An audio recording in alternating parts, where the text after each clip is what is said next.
Bonjour à tous, un nouveau numéro du débriefing F1. On va parler du Grand Prix de Singapour, 15e manche de la saison 2016. Un Grand Prix qui a démarré de manière assez chaotique. Ensuite, ça a été un petit peu plus tranquille, mais alors on a eu un final absolument époustouflant. Et je pense que ça n'est pas Jean-Luc Roy à mes côtés qui va me contredire. Salut Jean-Luc. Surtout pas, salut LB, bonjour à tous. Singapour ou contre? J'ai pas pu résister, pardon. Elle est bonne, elle est Oui, bonne. Pour, merci. Pour, Complètement pour. Surtout pour la fin de course, donc. Naturellement, oui, qui a été haletante, comme tu le dis. Parce qu'effectivement, quand on voit Hamilton, bon, vous connaissez tous le résultat, on va aller tout de suite dans le détail. Hamilton qui dit j'aimerais bien une stratégie un peu plus agressive. Oui. On lui dit on va passer au plan B. Oui. C'est un troisième arrêt au stand, Oui. Et donc, on a bien une réaction en chaîne qui fait qu'Hamilton s'arrête, qui fait que Raikkonen s'arrête, et encore on hésite, mais qui fait que Ricciardo s'arrête. Absolument. Et Rosberg a failli manquer de se retrouver un peu coincé finalement, Jean-Luc. C'est une situation assez étonnante. Tout à fait, c'est ça qui est intéressant dans ces stratégies évolutives, j'aime bien le mot, ou adaptables, ou ce que vous voulez. Et c'est vrai que dès le départ, on savait qu'à partir du moment où Red Bull Renault partait donc avec une monte pneumatique qui était plus conservatrice, donc les super soft, que la majorité, voire la quasi-totalité de leurs adversaires, à l'exception de Vettel, mais on va y venir, eh bien on savait qu'il y aurait des stratégies qui seraient extrêmement variées avec les trois types de pneumatiques, et on l'a eu. Donc comme tu le soulignes, quand on arrive au bras de fer final, en fait il y a deux bras de fer. Il y a d'une part évidemment la lutte pour la tête avec Nico Rosberg qui tient bien le leadership depuis le début, malgré la neutralisation, et puis Ricciardo qui est derrière et qui est sur une stratégie donc différente, et puis Hamilton, tu viens de le dire, qui ne retrouve pas du tout une monoplace compétitive, qui a eu beaucoup de problèmes pendant les essais, qui s'est sorti à 2 reprises au fameux virage numéro 7, donc en faisant des tout droits incroyables, et qui manifestement n'est pas heureux. Alors on dit aussi qu'il n'est pas heureux parce que la faute avérée maintenant du départ raté du dernier Grand Prix, c'est bien lui qui l'a commise. Apparemment, ce serait bien lui, apparemment, après enquête. Donc il n'accepterait pas ou il prendrait à ses balles le fait que ce soit de sa faute à lui, mais il s'avère que c'est bien le cas. En tout cas, il était sombre depuis le début du week-end et soucieux, on va dire. Et puis en course, c'est pareil. Donc effectivement, il demande que... Alors du coup, on l'arrête. Eh bien, il s'est arrêté au 34e tour. Il a chaussé des pneumatiques soft et on l'arrête au 45e tour en lui mettant des super soft. Et là, tout change. Tout change. Et son adversaire à lui, c'est bien Raikkonen, qui lui s'est arrêté au 33e tour et qui a également monté des pneus soft et qui s'arrête après, donc au 46e tour, c'est-à-dire un tour chez Ferrari, après au début, on se demande d'ailleurs, parce que Raikkonen demande, alors, et on te dit, finalement, on l'arrête, mais c'est ce qu'on appelle, c'est le fameux undercut, vous avez entendu parler de ça. Donc là, on a l'exemple typique d'un undercut qui marche en faveur d'Hamilton. Tout à fait. Et on lui monte les pneumatiques ultra soft à Raikkonen, mais effectivement, dans ce tour d'arrêt, ce tour, on va dire, libre, eh bien, c'est là le moment où le pilote doit donner tout ce qu'il a, et ça permet justement à Hamilton de faire la différence et de rester devant, et ensuite de maintenir cet écart de peu, certes, puisque la monte pneumatique est logiquement en faveur, en termes de performance, de Raikkonen. En tout cas, ce qui est rassurant dans toute cette histoire-là, c'est qu'on voit que les Mercedes sont contestés, en tout cas sur cette piste-là, parce que la Red Bull, on va y revenir, la Red Bull Renault est du niveau de la Mercedes ou pas loin, et puis, Verstappen, c'est encore un autre débat. Et puis, la Ferrari de Raikkonen tient tête à la Mercedes d'Hamilton. Donc, on a quand même 3 écuries qui sont dans un mouchoir. Voilà. Alors, tu le disais, donc il y avait cette bataille pour la dernière marche du podium. Hamilton, Raikkonen, ça va en faveur de Hamilton. Mais chez Red Bull, on se dit, tiens, après tout, on peut arrêter Daniel Ricciardo qui va peut-être effectivement pouvoir menacer Rosberg. Et c'est ce qui s'est passé. Mais alors, c'est amusant parce qu'à la base, c'est bien parce qu'une sorte de volonté d'aider Hamilton qui a failli peut-être très largement embêter Rosberg. Eh bien, tout à fait. C'est une évidence. Tu as raison. C'est-à-dire que parfois, il peut y avoir des billards à 3 bandes, c'est le cas de le dire. Et puis, la boule, elle peut se retrouver à un endroit où elle n'avait pas forcément prévu.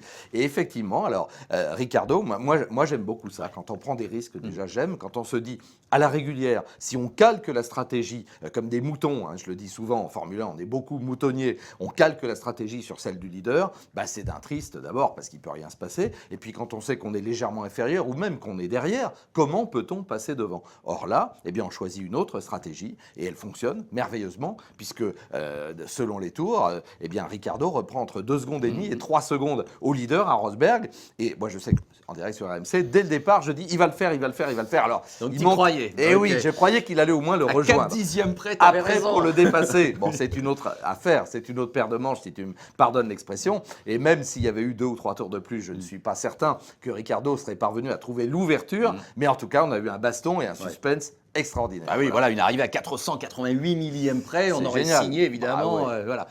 Malgré tout, Jean-Luc, est-ce que quelque part, on ne peut pas que dire bravo à Nico Rosberg, qui, quelque part, a été dominateur tout au long du week-end. Écoute, il est très fort. Là, tu sais, je change pas d'opinion comme Non, une girouette, mais je constate, et il faut se rendre à l'évidence, et encore une fois, je n'ai rien ni contre Rosberg, ni contre Hamilton, ni pour, ni... Mais je pense toujours quand même qu'intrinsèquement, et pourtant, alors tu me poses une vraie question, j'y réponds vraiment. On était ébloui par la pole d'Hamilton à Monza où il collait 5 dixièmes à Rosberg. Ben moi, je suis sidéré, comme Hamilton, par la pole, là, signée par Rosberg, qui colle 7 dixièmes à Hamilton, même si Hamilton n'était pas bien, etc. Il colle 5 dixièmes à Ricciardo. Non, c'est super. Oui, il était le seul à descendre sous la barre. Il a repris la barre en main, c'est le cas de le dire. Là, c'est vraiment lui le patron. Et là, il aligne les 3 victoires. Non seulement il refait son retard. L'été lui a été profitable. Hein, le break estival. Totalement. Là, on peut dire que depuis la rentrée, il réalise des merveilles. C'est absolument formidable avec victoire. Puis pas des circuits de mauviette, j'allais dire, pour rester poli. Donc, il gagne à Spa, il gagne à Monza, il gagne à Singapour où il n'avait jamais gagné. Alors, il y a une petite anecdote qui est rigolote, c'est que tu sais qu'à Singapour, il y avait eu jusque-là, dans les 8 éditions, que 3 vainqueurs. Oui. Et à 6 reprises depuis la pole. Et c'est toujours un champion du monde qui s'est imposé.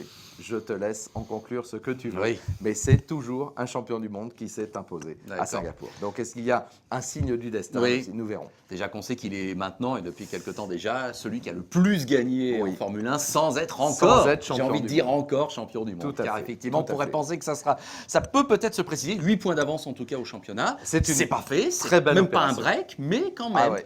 Puis, tu sais, là aussi, le body language, comme on dit, là, il est évident. Bon. Ok, on peut compter sur Hamilton, et moi je compte sur lui pour se battre jusqu'au dernier souffle, j'espère jusqu'au dernier tour du dernier Grand Prix. Mais là, manifestement, Rosberg est sur un petit nuage. Hamilton rencontre des problèmes dont on ignore exactement la teneur. Et puis je vais oser le dire, allez, je le dis maintenant. Est-ce que ça n'arrange pas tout le monde que finalement, Nico Rosberg, pilote allemand, s'impose sur une Mercedes ? Hamilton l'a déjà fait 2 fois sur la Mercedes, il a 3 titres au total. Est-ce que finalement, il n'y a pas une certaine forme de logique dans tout ça? Je ne vais pas avoir 2 champions du monde l'an prochain dans la même équipe. Voilà, chez Mercedes et encore pour 2 saisons. Oui. Voilà, bon, on s'arrête là. Il n'y a pas forcément de téléguidage, ne me faites pas dire ce que je n'ai pas dit. Je pense que Toto Wolff et Niki Lauda sont des sportifs et les laissent se battre. Mais on va dire que l'histoire, elle n'est pas trop mal, finalement, pour tout le monde. Voilà. Bon. Affaire à suivre quand même dans les prochains Grands Prix, c'est sûr. Alors, il y en a un qu'on n'a pas tellement vu que ça, mais j'ai l'impression que c'est quand même un exploit qu'il a fait, c'est Sébastien Vettel. 5e, j'ai cru entendre que tous les calculs de la Scuderia avaient dit qu'il ne pouvait pas faire mieux que 6 quoi qu'il arrive. Il fait mieux. Ouais. Et c'est vrai qu'après la désillusion de la qualif, bon, c'est vrai que c'est un bon résultat quand même. Écoute, c'est le Vettel qu'on aime, on l'a dit plein de fois, c'est le Vettel quadruple champion du monde, c'est le Vettel battant, c'est le Vettel qui n'a pas son pareil justement pour là vraiment c'est vrai qu'on l'a pas beaucoup vu en réalisation, mais lui, il suffisait d'avoir le live timing pour voir à quel point il était bon, à quel point il signait les beaux temps, à quel point il remontait sur ses adversaires, à quel point il parvenait à dépasser dans les rues de Singapour. Bah écoute, lui, ça doit être une de ses plus belles courses, parce que quand tu pars dernier, 21e, et que tu termines 5e, pas sur les talons, parce qu'il y a eu un petit écart quand même, mais que pas très loin de ton équipier qui lui était à sa place, bah ma foi, c'est formidable. Je pense que Vettel, il s'est fait plaisir, et puis il a démontré que le potentiel de la Scuderia, encore une fois, était là. Et donc avec un Raikkonen à son vrai niveau maintenant, et je le souligne une nouvelle fois avec plaisir, depuis qu'il a été reconduit chez Ferrari pour la saison 2017, c'est un nouveau Raikkonen qui est là. Ouais. Et ben, moi, je préfère ce Vettel-là plutôt que le Vettel grognon, ronchon, qui râle un peu contre quelque chose. Là, c'est vraiment du plaisir, quoi. Alors, je vais te poser quelques questions un petit peu caustiques, mais on va évacuer tout de suite une question évidente qu'on doit te poser, c'est le micmac du départ. Est-ce que tu as le sentiment que l'un est un peu plus responsable que l'autre? Pas vraiment, honnêtement. D'après ce qu'on peut voir, d'ailleurs, il y a eu une enquête de la direction de course qui s'est soldée sans sanction pour les uns ou les autres. Effectivement, Verstappen, qui est un petit peu en demi-teinte, on va y revenir, la passe d'arrêt avec Viat, ça c'était un vrai bonheur. C'était une des premières questions évidemment. Donc ça, si tu veux, il se rate. Donc derrière, évidemment, il faut bien se décaler. Et du coup, Hülkenberg prend un départ canon. Donc c'est normal, il évite les 2 monoplaces devant. Et puis, manque de chance pour lui, il y a une Toro Rosso sur sa droite. droite qui est à Sainz, si je ne m'abuse, Oui. et il s'accroche, et puis voilà. Donc non, moi à mon avis, non. Attends, quand on est pilote de course une nouvelle fois, puis on ne va pas passer sa vie à sanctionner Pierre-Paul et Jacques parce qu'il y en a un qui a fait un petit écart. Non, il y a un fait de course, malheureusement, c'est ce qu'on appelle des circonstances de course. Et voilà. Ce qui nous a permis d'avoir, encore une fois, un safety car, 100% de safety Par car. parenthèse, quand on Alors, relâche... c'était ma première question caustique. Alors allons-y.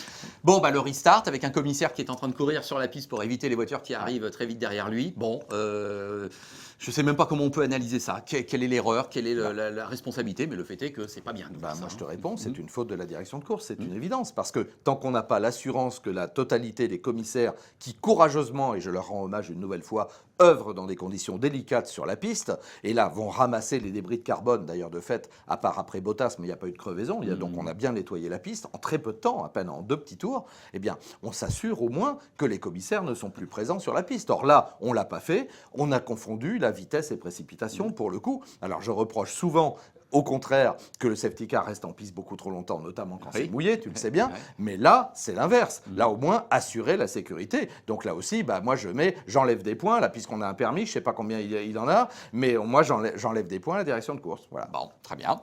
Deuxième question un peu caustique. Est-ce que c'est pas un peu ironique d'entendre Max Verstappen se plaindre de qui y a devant lui qui le bloque, quand on connaît un petit peu quand même ce qu'a pu nous faire le Néerlandais ces derniers Grands Prix? Puisque c'est un produit de la Russie, je crois majoritairement, c'est du caviar. Pour Gviat, bien sûr. C'est du caviar de voir effectivement Verstappen avec la Red Bull, c'est-à-dire la monoplace qu'occupait précédemment Gviat, buter sur un Gviat, buter dans le bon sens, buter, avec la Toro Rosso, c'était génial. Moi, j'ai craint qu'il se passe quelque chose. Bon, chacun a quand même la raison gardée, on va dire, mais c'était une belle passe d'armes. Là aussi, c'est que du bonheur. C'est que de la jubilation. Et j'imagine que le Gviat, là, il a pris son pied. Voilà. Donc là, Max Verstappen, c'est vrai, cela étant, peut-être un peu décevant sur l'ensemble du week-end par rapport à ce qu'on attendait. Et comme le dernier, si tu te rappelles à Monza, il est un ton en dessous. Malgré tout, il a dû prendre les réprimandes qu'il a eues et c'est très bien. Ça veut dire que c'est un garçon intelligent. Moi, je préfère encore une fois le voir un tout petit peu en dedans pour le moment. Ça va revenir que de le voir trop agressif et causer un accident grave. Voilà. Donc là, autant je loue sa bravoure et je loue son talent, mais là, effectivement, on a l'impression qu'il est un tout petit peu en dedans. On a dû lui conseiller, de rester dans le rang et de ne pas commettre d'erreurs. Il est peut-être quand même un petit peu sous observation aussi, soyons clairs. Ok. Je voulais quand même insister sur le point marqué par Kevin Magnussen. Évidemment, on suit très attentivement ce qu'en font nos amis de Renault cette année. Alors c'est vrai qu'au niveau de la réalisation, on le voit à un moment donné, il est menacé, on a l'impression qu'il est au fond du trou, alors qu'en fait il fait une super course, à un moment donné il est 7 et il va chercher un point. On peut peut-être, à notre niveau, nous, lui rendre hommage. On peut lui rendre hommage. Est-ce qu'il a sauvé son baquet pour la saison prochaine? Tu sais qu'on est en pleine réflexion chez Renault et qu'effectivement on devait annoncer, puis finalement... Qui reste-t-il sur le marché comme calibre? Moi, je dis Hülkenberg, là aussi. Hülkenberg me paraît le plus plausible, le plus logique, puisqu'on sait que Pérez ne viendra pas. Les autres sont pris. Moi, je misais sur Button, je l'ai dit ici même. Donc voilà. Donc maintenant, il reste quoi? Si tu regardes dans la liste des pilotes, il reste un Hülkenberg qu'on pourrait faire venir, peut-être. Et dans ce cas-là, et avec peut-être un Ocon, puisqu'on sait qu'Ocon est là, Magnussen fait ce qu'il faut. Et on ne peut pas lui reprocher de se battre et d'aller arracher ce point. C'est seulement la deuxième fois de la saison que Renault marque des points. Donc c'est bien. Ok. Côté force française, Ocon, tu l'as cité, on continue de surveiller ça, évidemment, très attentivement là aussi, et notamment ce duel avec Verlaine qui a tourné en faveur de l'Allemand. Ouais.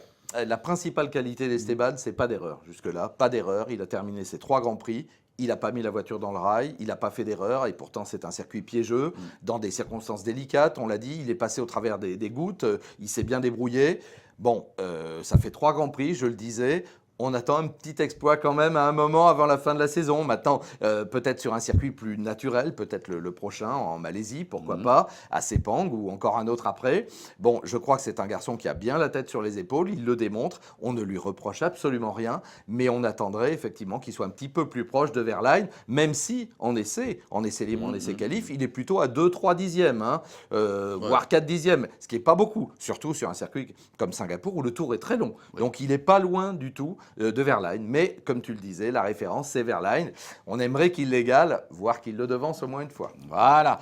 Et le dernier Français, c'est Romain Grosjean, qui là, je crois, a connu un week-end un peu catastrophe. Épouvantable. Là, il le dit lui-même, il n'a jamais passé un week-end aussi terrible en Formule 1. Il l'a dit à la radio, est-ce que c'est habile par rapport à son équipe? Je n'en suis pas certain, qu'il n'avait jamais conduit une voiture aussi mauvaise qu'ont-ils fait. Je pense qu'effectivement, ce genre d'explication, on le garde entre 4 yeux peut-être. En tout cas, là, il a voulu le faire faire publiquement. Je rappelle que Romain, normalement, reste chez As, mais il n'est pas confirmé officiellement pour le moment, même si on pense tous qu'il va y rester. Alors, est-ce qu'il veut faire bouger son équipe? Parce que, en tout cas, un week-end à oublier, il n'a pas roulé vendredi matin. Vendredi après-midi, il met la voiture dans le mur.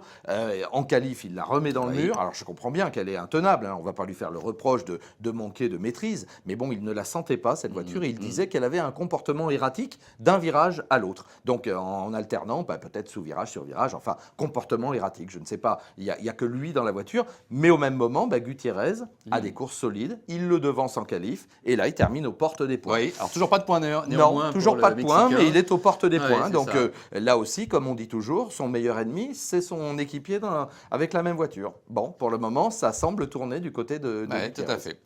Bon, eh bien, je crois, Jean-Luc, qu'on a fait le tour un peu de la question. Le tour du circuit de Voilà, Singapour. c'est ça, qui est un Juste circuit- un mot sur le Varan qui a eu chaud aux plumes, si je Ah peux oui, me oui, permettre. oui. Le Varan qui a traversé, tu sais, devant. Il a attendu un moment, puis après il a traversé devant Verstappen, et puis il Oui, était là. Bon, c'est ça. heureusement, la brave bête n'a pas eu de mal. Alors on connaissait effectivement les marmottes, Tout à fait. les Ouais. marmottes de l'île Notre-Dame. De On Montréal.